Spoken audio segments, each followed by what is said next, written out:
पढ़ाई एक चुनौती क्यों? दोस्तों, कभी कभी पढ़ाई एक बड़ा पहाड़ लगती है ना? जब हम किताबों के ढेर को देखते हैं तो ऐसा लगता है कि ये सब कभी खत्म नहीं होगा।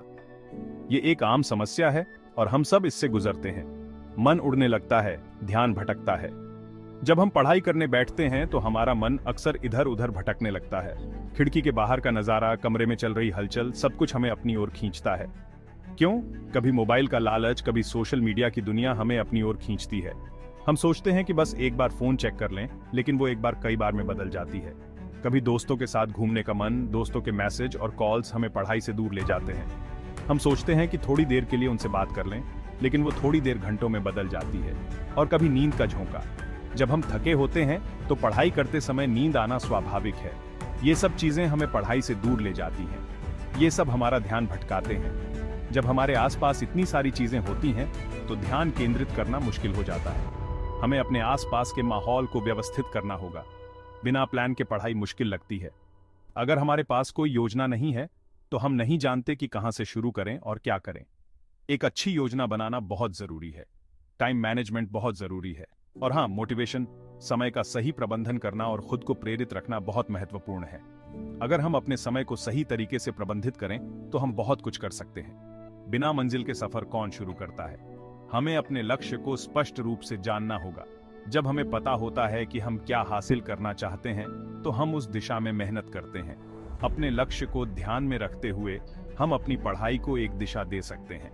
पढ़ाई के दौरान छोटे छोटे ब्रेक लेना भी बहुत जरूरी है। लगातार पढ़ाई करने से हम थक जाते हैं और हमारा ध्यान भटकने लगता है। इसलिए थोड़ी थोड़ी देर में ब्रेक लेना चाहिए। ब्रेक के दौरान कुछ ऐसा करें जो आपको पसंद हो, जैसे कि कोई हॉबी या फिजिकल एक्टिविटी। इससे आपका मन ताजा हो जाएगा और आप फिर से पढ़ाई में ध्यान लगा पाएंगे। दोस्तों के साथ पढ़ाई करना भी एक अच्छा तरीका है। जब हम अपने दोस्तों के साथ पढ़ाई करते हैं तो हमें नई चीजें सीखने को मिलती हैं और हमारा मन भी नहीं भटकता। आजकल बहुत सारे ऑनलाइन रिसोर्सेज और एजुकेशनल ऐप्स भी उपलब्ध हैं जो हमारी पढ़ाई को आसान बना सकते हैं। इनका सही उपयोग करके हम अपनी पढ़ाई को और भी प्रभावी बना सकते हैं। तो दोस्तों, पढ़ाई को एक चुनौती के रूप में नहीं, बल्कि एक अवसर के रूप में देखें। सही योजना, समय प्रबंधन और मोटिवेशन के साथ हम किसी भी चुनौती को पार कर सकते हैं। पढ़ाई को एक मजेदार और रोमांचक सफर बनाएं। जब हम अपने लक्ष्य को हासिल करते हैं तो हमें जो खुशी मिलती है वो अनमोल होती है। इसलिए मेहनत करें, ध्यान केंद्रित करें और अपने सपनों को साकार करें। आप कर सकते हैं। ध्यान भटकाने वालों को कहो ना। जब आप पढ़ाई कर रहे होते हैं तो ध्यान भटकाने वाले तत्वों को ना कहना बहुत महत्वपूर्ण है। यह आपके अध्ययन के समय को अधिक उत्पादक और प्रभावी बना सकता है। पढ़ाई के समय मोबाइल को दूर रखो। मोबाइल फोन अक्सर ध्यान भटकाने का सबसे बड़ा कारण होता है। जब आप पढ़ाई कर रहे हों तो अपने फोन को एक दराज में रख दें या उसे अपने अध्ययन डेस्क से दूर रखें। इससे आप अनावश्यक नोटिफिकेशंस और कॉल्स से बच सकते हैं। नो डिस्टर्ब मोड का इस्तेमाल करो। अपने फोन पर डू नॉट डिस्टर्ब मोड को सक्रिय करें। ये मोड आपके फोन को साइलेंट कर देगा और आपको केवल महत्वपूर्ण कॉल्स और मैसेजेस ही मिलेंगे। इससे आपका ध्यान भटकने की संभावना कम हो जाएगी। दोस्तों से कहो, बाद में बात करेंगे, अभी पढ़ाई करनी है। अपने दोस्तों और परिवार को समझाएं कि आपका अध्ययन समय महत्वपूर्ण है। उन्हें बताएं कि आप बाद में उनसे बात करेंगे।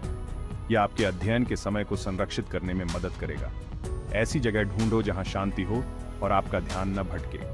एक शांत और स्थिर वातावरण में पढ़ाई करना बहुत महत्वपूर्ण है। लाइब्रेरी, एक शांत कोना या एक शांत कमरा चुनें जहां आप बिना किसी रुकावट के पढ़ाई कर सकें। एकाग्रता बढ़ाने के लिए मेडिटेशन भी कर सकते हो। मेडिटेशन आपके मन को शांत करने और एकाग्रता बढ़ाने में मदद कर सकता है।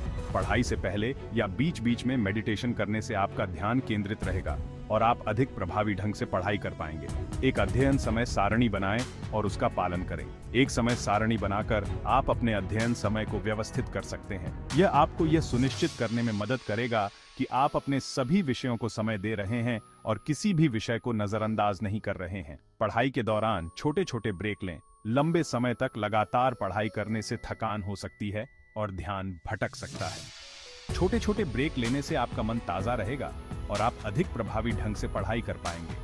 हाइड्रेटेड रहें और स्वस्थ स्नैक्स खाएं। पढ़ाई के दौरान पानी पीते रहें और स्वस्थ स्नैक्स का सेवन करें। यह आपके शरीर और मन को ऊर्जा प्रदान करेगा और आपको ध्यान केंद्रित रखने में मदद करेगा।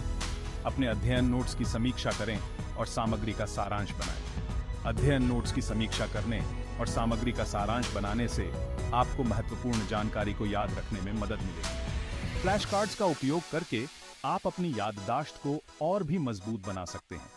अध्ययन के लिए लक्ष्य निर्धारित करें और उन्हें प्राप्त करने का प्रयास करें। अध्ययन के लिए छोटे छोटे लक्ष्य निर्धारित करें और उन्हें प्राप्त करने का प्रयास करें। इससे आपको प्रेरणा मिलेगी और आप अपने अध्ययन में निरंतरता बनाए रख सकेंगे। अध्ययन के बाद आराम करें और अपने आप को पुरस्कृत करें। एक उत्पादक अध्ययन सत्र के बाद आराम करना और अपने आप को पुरस्कृत करना महत्वपूर्ण है। यह आपको अगले अध्ययन सत्र के लिए प्रेरित करेगा और आपको संतुष्टि का अनुभव कराएगा। पढ़ाई का मूड कैसे बनाएं? अपनी पढ़ाई की जगह साफ सुथरी रखो। कुछ अच्छे कोट्स अपने आसपास लगा लो। अच्छी लाइट का इंतजाम रखो। पढ़ाई से पहले थोड़ा एक्सरसाइज कर लो, फ्रेश महसूस करोगे। पोमोडोरो टेक्निक, पढ़ाई का नया फंडा। Pomodoro technique, the new study mantra. यह तरीका आपके ध्यान को एक जगह रखने में मदद करता है। पोमोडोरो टेक्निक एक समय प्रबंधन विधि है जो आपको छोटे छोटे समय खंडों में काम करने के लिए प्रेरित करती है। यह विधि विशेष रूप से उन लोगों के लिए फायदेमंद है जो लंबे समय तक ध्यान केंद्रित नहीं कर पाते। 25 मिनट पढ़ाई, 5 मिनट का ब्रेक। इसे 4 बार करो। इस तकनीक का मुख्य सिद्धांत है कि आप 25 मिनट तक पूरी तरह से ध्यान केंद्रित करें और फिर 5 मिनट का छोटा ब्रेक लें। इसे एक पोमोडोरो कहते हैं। 4 पोमोडोरो के बाद एक लंबा ब्रेक लें, फिर 20 से 30 मिनट का लंबा ब्रेक लो। यह लंबा ब्रेक आपके दिमाग को तरोताजा करने में मदद करता है और आपको अगले पोमोडोरो सत्र के लिए तैयार करता है। इस दौरान आप कुछ हल्का फुल्का खा सकते हैं, टहल सकते हैं या कोई अन्य आरामदायक गतिविधि कर सकते हैं। यह तरीका बहुत अच्छा है, जरूर ट्राई करो। पोमोडोरो टेक्निक न केवल आपकी उत्पादकता बढ़ाती है, बल्कि यह आपको समय का सही उपयोग करना भी सिखाती है।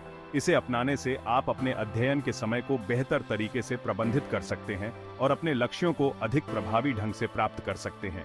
तो अगली बार जब आप पढ़ाई करने बैठें, पोमोडोरो टेक्निक को जरूर आजमाएं और देखें कि यह आपके लिए कितना फायदेमंद साबित होता है। यह तकनीक न केवल छात्रों के लिए, बल्कि पेशेवरों और किसी भी प्रकार के कार्य करने वालों के लिए भी उपयोगी है। तो आज ही इसे अपनाएं और अपने समय का अधिकतम लाभ उठाएं। एक साथ बहुत ज्यादा पढ़ने का लक्ष्य मत बनाओ, छोटे छोटे लक्ष्य बनाओ। हर छोटी जीत आपको आगे बढ़ने की हिम्मत देगी। यह आपके आत्मविश्वास को बढ़ाएगा। मेडिटेशन से मन शांत रहता है और एकाग्रता बढ़ती है। कुछ लोगों को इंस्ट्रूमेंटल म्यूजिक से मदद मिलती है। विजुअलाइजेशन टेक्निक भी काफी अच्छी है। अपने आप को सफल होते हुए इमेजिन करो। एक टाइम टेबल बनाओ और उसे फॉलो करो। सुबह के समय मुश्किल सब्जेक्ट्स पढ़ो। हर सब्जेक्ट के लिए सही समय निकालो। बीच बीच में ब्रेक जरूर लो। याद रखो, मुश्किलें जिंदगी का हिस्सा है। हमें उनसे डरना नहीं है, बल्कि उनका सामना करना है। अगर कोई सब्जेक्ट कठिन लग रहा है तो उसे समझने के लिए ज्यादा समय दो। अपने टीचर्स या दोस्तों से मदद लेने में मत हिचकिचाओ। अपने लक्ष्य को हमेशा याद रखो। अपनी तरक्की पर नजर रखो। सफल लोगों की कहानियां पढ़ो, उनसे सीखो। खुद को मोटिवेट रखने के लिए नए नए तरीके खोजते रहो।